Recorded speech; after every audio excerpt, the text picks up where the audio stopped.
మొత్తానికైతే ఏదైతే కక్ష సాధింపు చర్యలో భాగంగా ఈరోజు మాజీ ముఖ్యమంత్రి కేసీఆర్ కి సంబంధించి ఫోన్ ట్యాపింగ్ అంశంలో కూడా ఏదైతే విచారణకు మరి కాసేపట్లో నందినగర్ హాజరు గారు ఉన్నారు. ఈ నేపథ్యంలో తెలంగాణ వ్యాప్తంగా బీఆర్ఎస్ పార్టీ శ్రేణులంతా కూడా శాంతియుతమైన ధర్నాలకైతే పిలుపునిచ్చిన నేపథ్యం. మొత్తానికైతే ఒక అనైతికంగా ఒక మాజీ ముఖ్యమంత్రి అని చూడకుండా ఆయన లెగసీని చూడకుండా ఈ రోజు కావాలని చెప్పేసి ఒక కక్ష సాధింపు ధోరణిలో భాగంగానే ఈ రోజు కేసీఆర్ ని ఫోన్ ట్యాపింగ్ కేసులో కూడా విచారణ చేస్తున్నారని చెప్పేసి కూడా యావత్ తెలంగాణకు సంబంధించినటువంటి నేతలైతేనేది బీఆర్ఎస్ పార్టీ నేతలంతా కూడా చెప్పుకుంటున్నారు పరిస్థితి. దీనికి సంబంధించి మనతో మాట్లాడేందుకు మాజీ BC commission member BRS party senior నాయకులు కిషోర్ గౌడ్ మనతో ఉన్నారు. అలా చెప్పండి, ఎందుకు ఇంత కక్ష సాధింపు చర్యలు జరుగుతూ ఉన్నాయి? ఈ రోజు ఒక రాష్ట్ర ముఖ్యమంత్రికి 160 సిఆర్పిసి అమల్లో ఉన్నప్పుడు ఒక 65 ఏళ్ల పైపడ్డ వ్యక్తిని కావాలని చెప్పేసి ఇంత ఇమ్యులేషన్ కి ఎందుకు గురి చేయాల్సి వస్తుంది ఈ ప్రభుత్వం?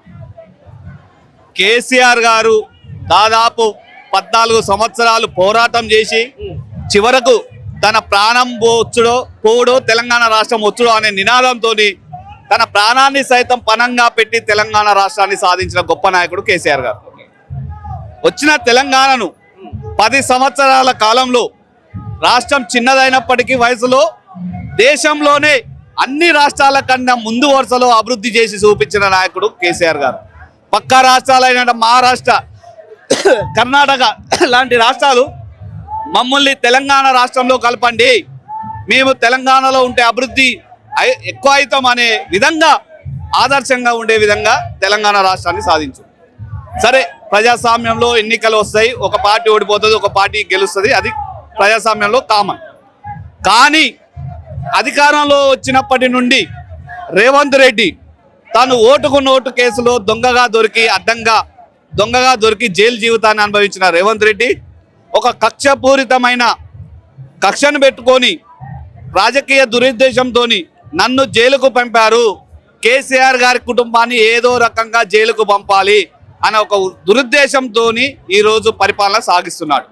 2 సంవత్సరాల కాలం నుండి మనం చూస్తున్నట్టయితే ఒకరోజు కాళేశ్వరంపై కమిషన్ అంటాడు, ఒకరోజు కార్ రేస్ కమిషన్ అంటాడు, ఒకరోజు ఫోన్ ట్యాపింగ్ అంటాడు, ఇంకో రోజు ఇంకో కమిషన్ అంటారు. మొత్తం 2 సంవత్సరాల కాలంలో మొత్తం పోలీస్ శాఖను తన పావుగా వాడుకుంటూ ఈరోజు మొత్తం పోలీస్ శాఖ ద్వారా నిర్వహిస్తున్నాడు.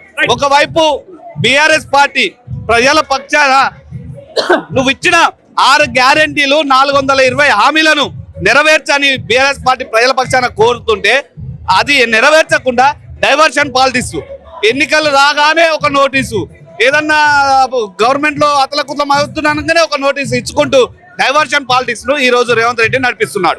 ఇదే విషయానికి సంబంధించి కేసీఆర్ కు నోటీసులు ఇస్తే యావత్ తెలంగాణకి ఇచ్చినట్ట, అసలు కేసీఆర్ కు నోటీసులు లెక్కలు చూడాలి కానీ తెలంగాణలోకి ఎందుకు చూస్తారని చెప్పేసి అధికార పక్షం నేతలు అంటున్నారు. నువ్వేమంటావు? ఇప్పుడు ఒకటే అండి, కేసీఆర్ అనేవాడు లేకపోతే తెలంగాణ రాష్ట్రం ఎక్కడిది? తెలంగాణ ఎక్కడిది? మనం తెలంగాణ రాష్ట్రం అని ఆత్మగౌరవంగా ఈరోజు ఢిల్లీలో కానీ ఎక్కడైనా ప్రపంచంలో చెప్పుకుంటున్నామంటే కారణం కేసీఆర్ గారు. ఈరోజు ఒకటే అంటున్నాం, కేసీఆర్ గారికి నోటీసులు ఇవ్వడం అంటే తెలంగాణ 4 కోట్ల ప్రజలకు నోటీసులు ఇచ్చినట్టే. అందుకే కదా ఈరోజు జనాలు తండోపతండాలుగా బయటకు వచ్చి నిరసన తెలియజేస్తున్నాయి. మొత్తం తెలంగాణ రాష్ట్ర వ్యాప్తంగా ఎక్కడికక్కడ స్వచ్ఛందంగా ప్రజలందరూ కూడా మొత్తం నిరసన కార్యక్రమాలు తెలియజేస్తున్నారు. కానీ ఈ ప్రభుత్వం ఆ నిరసనలను తట్టుకోలేక ఎక్కడికక్కడ ముందస్తు అరెస్టులు, గృహ నిర్బంధాలు, అడ్డుకోవడాలు, పోలీస్ శాఖను మొత్తం అన్ని వదిలిపెట్టి ఈ నాయకులను అడ్డుకోవడానికే పెడుతున్నాయి. అంటే ఈ యొక్క నిరసనలకు బీఆర్ఎస్ పార్టీ యొక్క కార్యక్రమాలకు భయపడి ఈ రోజు రేవంత్ రెడ్డి ఈ విధంగా వ్యవహరిస్తున్నాడు. కాబట్టి రాబోయే మున్సిపల్ ఎన్నికల్లో తప్పకుండా తెలంగాణ ప్రజలందరూ కూడా గమనిస్తున్నారు. సూర్యునిపై ఉమ్మేస్తే ఏ విధంగానైతే మన మీద పడుతుందో కేసీఆర్ గారిని అవమానించి ఒకవైపు కేసీఆర్ గారు నోటీసులకు స్పందిస్తూ నేను ఎర్రవెల్లి, నా నియోజకవర్గంలోని ఎర్రవెల్లి నివాసంలో అందుబాటులో ఉంటాను, నా వయసు రీత్యా కానీ నాకున్న భద్రతా కారణాల రీత్యా కానీ నేను ఎర్రవెల్లి నివాసంలో అందుబాటులో ఉంటా, మీరు వచ్చి భవిష్యత్తులో ఎలాంటి విచారణ చేయాలన్నా నోటీసులు ఇవ్వాలన్నా నా ఎర్రవెల్లి నివాసాల్లో ఇవ్వండి అని చెప్పి ఆయన స్పష్టంగా చెప్పిండు. సుప్రీంకోర్టు మార్గదర్శకాలు ఉన్నాయి, వివిధ కేసులలో ఉన్న తీర్పులు మనకు స్పష్టంగా కనిపిస్తున్నాయి. 60 సంవత్సరాలు పైబడిన నాయకులకు ఎవరికైనా కూడా వారు అందుబాటులో ఉన్న కాడికి పోయి విచారణకు సహకరిస్తే అక్కడ విచారణ చేయాలని స్పష్టంగా ఉంది. కానీ ఈరోజు రాక్షస ఆనందం పొందుతూ రేవంత్ రెడ్డి మళ్ళీ నందినగర్కే రావాలి, ఇక్కడనే విచారిస్తామని చెప్పినందుకు ఈ రోజు రాక్షసానందం పొందుతున్నారు. దీన్ని తెలంగాణ ప్రజలందరూ కూడా గమనిస్తున్నారు. రాబోయే రోజుల్లో తప్పకుండా తెలంగాణ ప్రజలందరూ కూడా నువ్వు చేస్తున్న రేవంత్ రెడ్డి చేస్తున్న అరాచకానికి రాక్షసానందానికి ఓటు రూపకంగా బుద్ధి చెప్తారని చెప్పి హెచ్చరిస్తున్నాం. రైట్, ఇది మొత్తానికైతే రాష్ట్ర తొలి ముఖ్యమంత్రి కేసీఆర్ కి ఇచ్చినటువంటి ఇంటర్వ్యూస్ మీద కూడా కిషోర్ గౌడ్ మాట్లాడుతున్నటువంటి. Thank you.